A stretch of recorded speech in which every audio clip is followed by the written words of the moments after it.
sophisticated operation here. Yeah. Okay. Let me start here. Okay. Welcome to Grounded in Soaring, our little podcast that explores how we might raise healthy kids in a too often unhealthy world. I'm Terry DeBow, the Director of Communications and Story at Marin Montessori School, and I am joined today by Tom Preston-Werner, who is an MMS parent, but also a software developer, entrepreneur, and he's got a real story to tell. He's best known as the founder and former CEO of GitHub, a repository web hosting service, which he founded in 2008. So welcome, Tom. Thank you. Great to be here. So excited.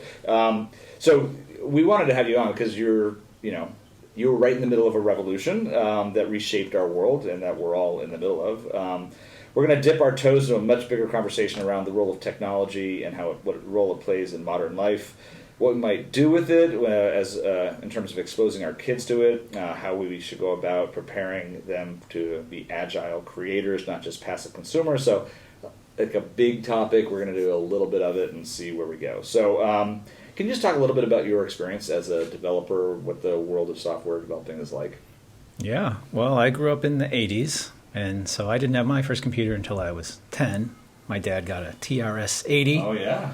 Which didn't do much more than run basic programs, so basic programming language. You had to write a program in the computer for it to do literally anything. Right. You turn it on to a blinking cursor, and the rest was up to you. Yeah. And so that was my first experience with computers. I was about 10 years old. So from there, I loved it. I typed in programs from magazines and things, and I got little graphics to show up on the screen, and it would take input from people, and you could write programs to ask people when they were born, and it would calculate how old you were. And I just thought that was amazing.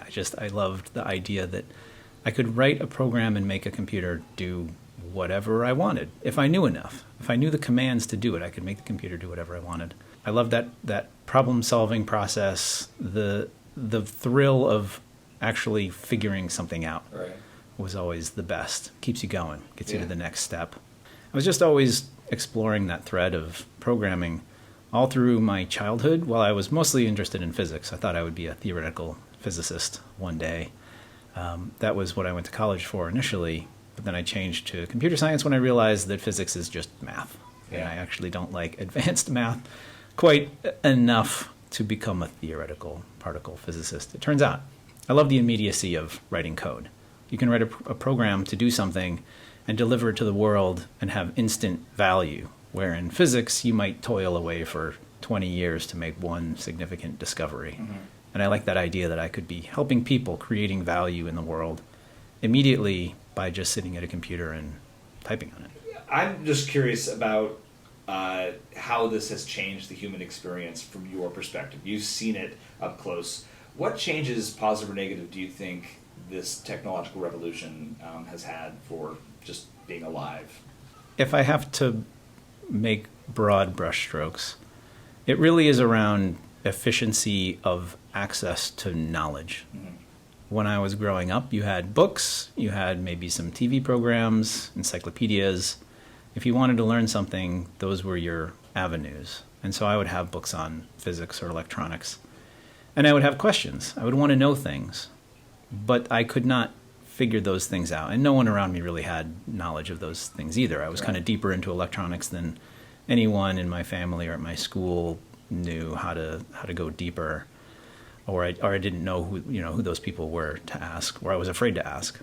And so I think so much of the revolution today is just instant access to everything. So today, if I have a question about electronics, I can go on the internet, I can make a search, and I can have the answer in a couple of minutes, probably. Or if I want some diodes, I can go on Amazon or other specialty parts stores, and I can have that in my hands in probably 2 days. And then I can try it out, I can experiment, and if I need something else, I can order it. Another 2 days goes by. I can have those things in my hand. So I think the turnaround time, the feedback loops are reduced. And so much of human progress is about increasing the cycles of feedback. Mm-hmm. That is how progress is made. We try things, we learn things, we change things, and the cycle continues. The faster that you can do that, the faster you can make discoveries, the faster that you can improve people's lives, the faster that you can do everything. So I think the best of the internet revolution, the information revolution, is exactly that, is reducing the feedback cycles of experimentation and gathering of knowledge, creating Right. things. On the downside, Yeah, I was of curious course, what you think. it's those same advancements can be weaponized for evil, let's say, to make it interesting. But things like social media, that because there's better access to information, there's also better access to misinformation or to manipulative information. Access to people, communication channels, having them be very broad brings a lot of good. Things like Twitter and Facebook, they give us access to the world that we never had before. Instant access to news, instant access to everything that is happening, but at the same time can be used to manipulate people for the whims of whatever anyone wants to use it for. So we see this in elections. Nation states can put this to good effect to manipulate elections. Or parties, political parties can use it to manipulate, to give people information that they think will move them in a certain direction, whether that's true or not. So these same benefits that we have can also be used towards ends that are not as good. And I think that is the big downside. And we as humans we're not well prepared to deal with Right. that. We evolved in small societies where we knew maybe hundreds of people, and that was kind of it. That was our social circle. That was as much of the world as we were ever going to really know. And we evolved very good to do that. But we're not very good at figuring out how to deal with thousands, millions, billions Right. of people and what that means. And even things like how probable is something to happen? When you have access to every bad thing that happens in the world, you start to think that bad things happen a lot more often than they really do. Right. So things like fear of kidnapping, for instance, right? When I grew up, we roamed around our neighborhood at our will. We'd bike miles away from the house on a weekend and with no oversight when we were like 10 years old. Right. And now parents get arrested when they let their kids walk to the corner store. And I think part of that is that we no longer have a true sense of what the probabilities of risky or bad things happening is.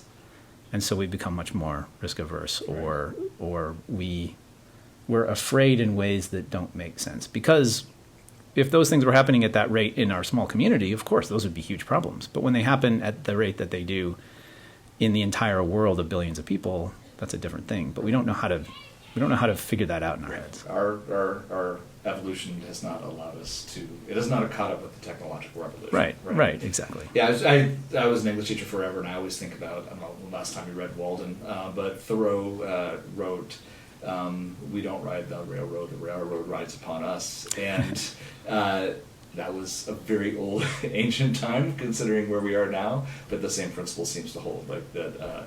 What it's doing. So, I mean, it's curious then that you and your family elected to send your children to a school where it's very intentionally a low-tech environment. So curious about that choice. What's your rationale? What led you to come to Marin Montessori School? Yeah, it is interesting to see, and you see this with a lot of tech people. They actually want their kids to have less time on computers during their formative years, educational years in school. But I think it makes sense, and it makes sense today, especially because we as a computer industry, as a software industry, and especially as a productized software industry, have become very good at getting people to use things. A lot of people's jobs is getting people to stay on applications, getting people to watch another video, to scroll another page. But imagine our kids faced with that. You put technology in front of children, and they're even more powerless than we adults are, and we're essentially powerless. And so mediating things with computers makes it all about the technology. The technology is the thing that comes to the front, and the learning, I think, takes the back seat. And so by removing the technology, because the technology is so satisfying, it allows us to focus on the educational materials better in the physical world, in the world that you can manipulate directly. And that's why I love the Montessori materials so much. Things like math. Math is a challenge to learn because it's all about abstractions. If you can make those abstractions concrete through physical materials, I think that's better than attempting to do it even with technology, because you can kind of gamify it. You can do very interesting things, certainly very powerful things. with technology on screens, but there's always the problem that the screen is there. And the child is now thinking about, what else could I do with this screen? If it's an iPad or something, it's like, man, I usually watch YouTube on my iPad. I wish I was watching YouTube on this iPad. So it's distracting. If you can remove that distraction, then I think you can do better. But I think this is definitely true, I think, for younger kids. I think as you get older and you can control yourself a little bit more, then technology is one of the best educational tools that we have. YouTube alone, I think, is responsible for probably more education in the world than anything in recent times. You can go on YouTube and search for anything and get a high quality video explaining to you almost anything that you want to know. Like, I remember going to college math classes about linear algebra and having no idea what was going on. And now you can go on YouTube and you can search for linear algebra, and you can get videos by this guy, and his channel is called 3 Blue 1 Brown, I believe. And he does math. He explains complex math topics using visualizations on YouTube to make things concrete. And it's like 1,000 times better than my college course was. Right.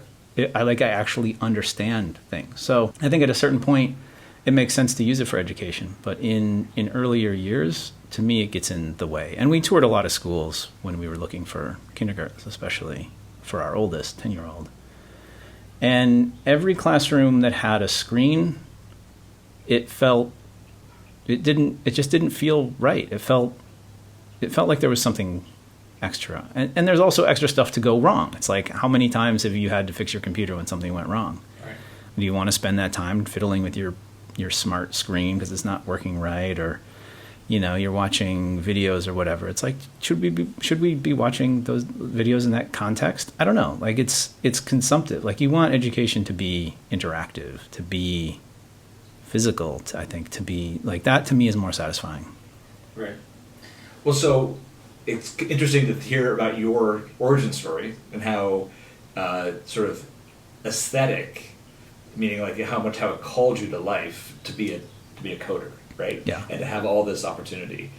But what you are experiencing, what we experience, I think, as parents, is that how anesthetic a computer can be for our kids, and how it numbs them, and how it can be difficult for them to be in the world. So my question to you is like, so what do we do? A lot of parents do worry that the lack of technology in the classroom at early ages may disadvantage them if they want to go be you and be a coder and a software developer and really integrate into the digital revolution that is undeniably happening. So what's your response to that question? Well, maybe I'll give you a short answer and a long answer. The short answer is, I never even knew what a computer was until I was 10 years old. Mm-hmm. So I think it's certainly not necessary to be good at computers as a young person and then become very good at computers as an older person. Okay, so that's the short answer. The long answer is, I think it's helpful to understand what programming is. So I'll talk about specifically programming. Like, are kids at a disadvantage if they're not like steeped in technology from when they're 2 years old? So what is programming? I can break it down into a couple of different things. The first thing is that it's problem solving. So you need problem solving skills. When I was a kid, every time my brother and I would get in a fight, we'd both be sent to our rooms, and my mom would say, go through the problem solving steps and think about how you could have solved this problem better. So this is like drilled into my brain. So the problem solving steps, 5 steps. Identify the problem, brainstorm possible solutions, evaluate each of those possible solutions, select the best one, and then do it, implement it. So a lot of programming is figuring out what the problem even is that you're trying to solve. It's very easy to write a program that solves the wrong problem or solves the problem badly. That's the easy thing to do. The hard thing to do is to solve the right problem well. And so much of programming is problem solving. So that's one part of programming that's important. Then you can look at the fundamental sort of practice of programming and the bits that's made of. Like, when you sit down to write a program, what are you doing? You're using certain tools. You need to get input from a user. You need to make output on a screen somehow. You're doing probably some math, maybe some adding and subtracting, dividing, multiplying of numbers, but also of things like strings of text.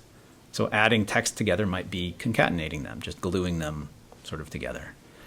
Or lists of things. If you're adding lists of things, you just make a bigger list with all of those things in it. So these are kind of some of the very basic bits. But then you have sort of logic bits, like conditionals, if-then statements. If this number is greater than 10, do thing A. If it's not, do thing B. So you have conditionals. You have things like loops, which is if a thing is true, then make another run through this set of code. Like programming is really made of these fundamental, simple things, just a lot of them. And so you have all these little bits. So that's really that's what programming is when you sit down and write a program. You're writing just a bunch of text that is doing those things in various orders in various ways. Okay, so that's what coding actually is. And then there's another associated element, which is design.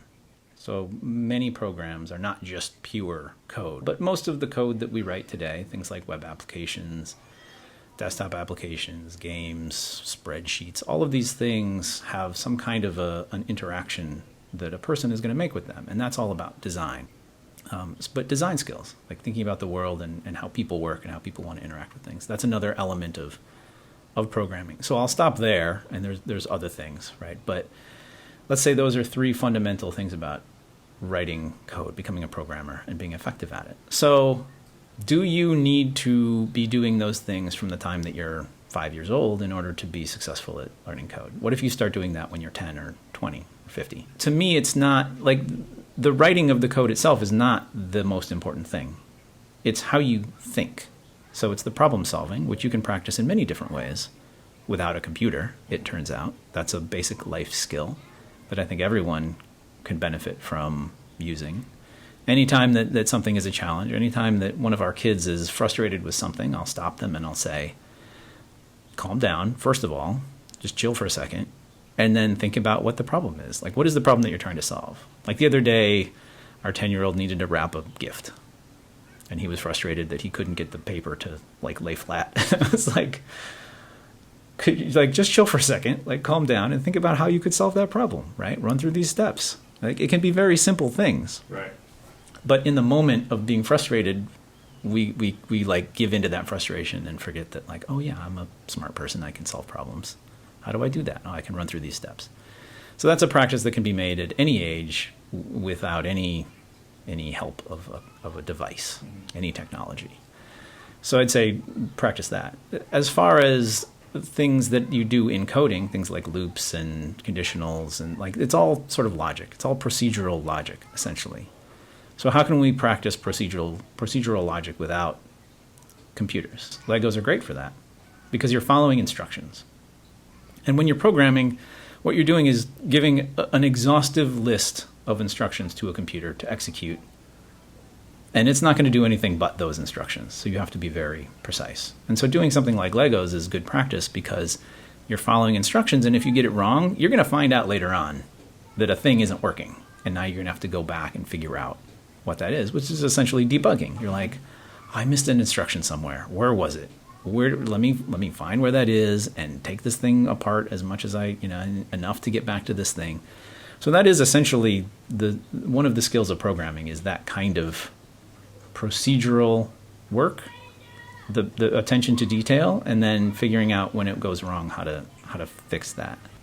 So I'm curious, your experience as a Montessori dad, are you seeing this in the classroom? Is there something about the way that Montessori approaches education where you see this logic, or you see some of the attributes that you think make coders particularly effective?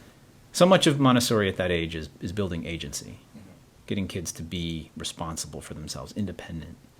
And so much of that is getting them to break down tasks into the fundamental elements that then they can execute to get something done.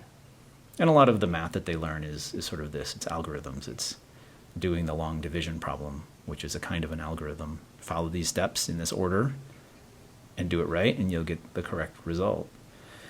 So it's that, I think. It's getting the kids to identify those problems, do the problem solving, and then run the steps to execute it.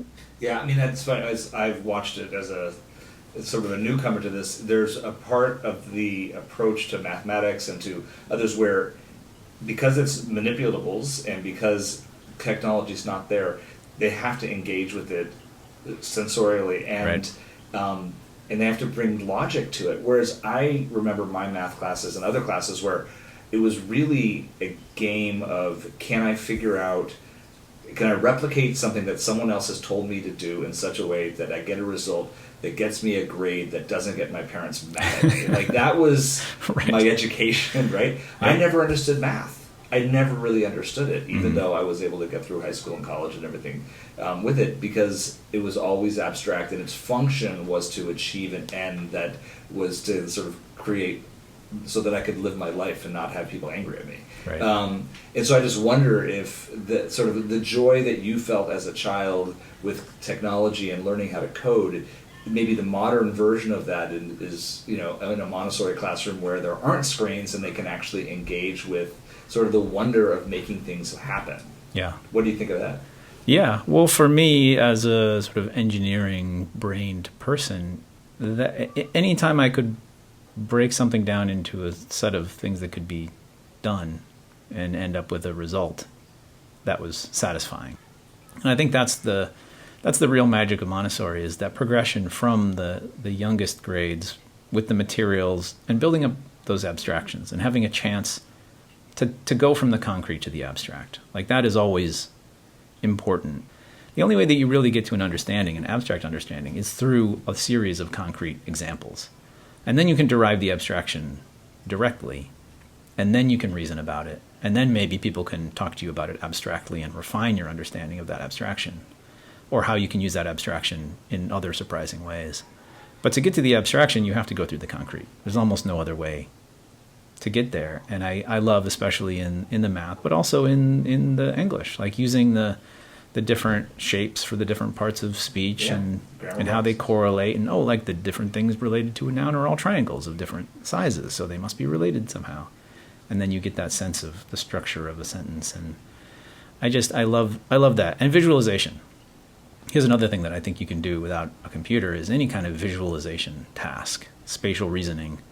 Because when you become a programmer, you need to be able to read a program and then essentially keep it in your head as kind of an abstraction, a thing that lives in your head in this very fragile way that you need a lot of concentration for, so that when you're thinking about how it works and how to fix a problem or add a feature or something, you have enough of the model of the program in your head at once that you can actually do that. That requires something akin to sort of spatial reasoning or visualization, or whatever that thing is that allows us to hold things in our mind in a cohesive way for some small amount of time. That's a valuable skill. Right. So anything that does that is helping you become someone that could be a successful programmer. And I think I wouldn't worry. Like, if you're like, oh, my kid's never going to be a programmer because they don't have technology in grade school, like, that's absurd. Well, that's great, because that's kind of my question. Should families be worried about it? But I think, it does seem a little counterintuitive that maybe one of the better ways to get to the kind of mind that you have is now to remove the technologies so that they can grow their other skill sets that will prepare them to actually be successful in this domain. Yeah. Well, here's the thing.